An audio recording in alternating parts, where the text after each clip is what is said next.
আসসালামু আলাইকুম সম্মানিত ভিউয়ার্স, পেয়ারা গাছ কেটে দিলে কি লাভ আজকে দেখবেন। আমরা এই যে পেয়ারা গাছটা পেয়ারা শেষ হয়ে গেছে, এখন হচ্ছে সেপ্টেম্বর মাস। আমরা এখন এই গাছটাকে কেটে দিচ্ছি। দেখেন আপনার পেয়ারা গাছের কাটার উপযুক্ত সময় হচ্ছে আগস্ট, সেপ্টেম্বর আর হচ্ছে অক্টোবর মাস, ফেব্রুয়ারি, মার্চ।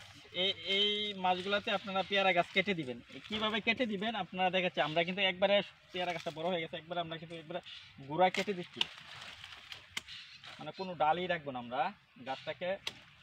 যেহেতু এটা একটা আম বাগানের মধ্যে গাছটাকে পুরো গাছটাকে আমরা একবারে টোটালি গাছটাকে আমরা কেটে দিব।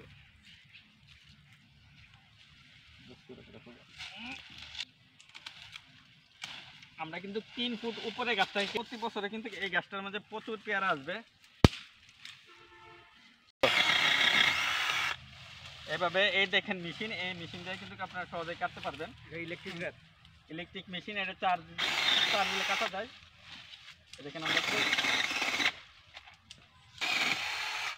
আমরা কিন্তু 3 ফুট উপরে গাছটা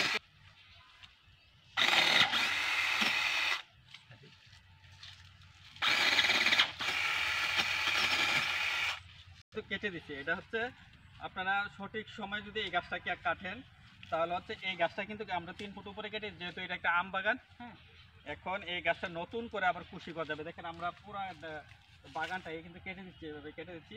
নতুন কুশি গজালে প্রচুর পরিমাণ পরবর্তী বছরের জন্য প্রচুর পরিমাণ পেয়ারা আসবে। আর এটার মধ্যে এখন আমরা ছত্রাকনাশক লাগিয়ে দিব। এটা কাটার পরে আপনার ছত্রাকনাশক, বা যদি কারো বাড়িতে হলুদ থাকে হলুদও লাগাইতে পারে, 1-2টা গাছ থাকে তাহলে কাটতে পারেন। যদি ছাদেও থাকে আপনারা এভাবে যদি পেয়ারা গাছ কেটে দেন, আমরা কিন্তু যেহেতু এটা একটা বাগান আমরা টোটালি কেটে দিচ্ছি। আপনি টোটালি কেটে না দিয়ে আপনি একটু উপরে কাটতে পারেন, যেহেতু আপনার পেয়ারা 1-2টা বাগান খাবেন। আমরা হচ্ছে গাছটাকে জোপালো করবো, আবার প্রচুর ডালপালা দিবে, এবং এই ডালপালাগুলোতে আমরা আবার কলম করব।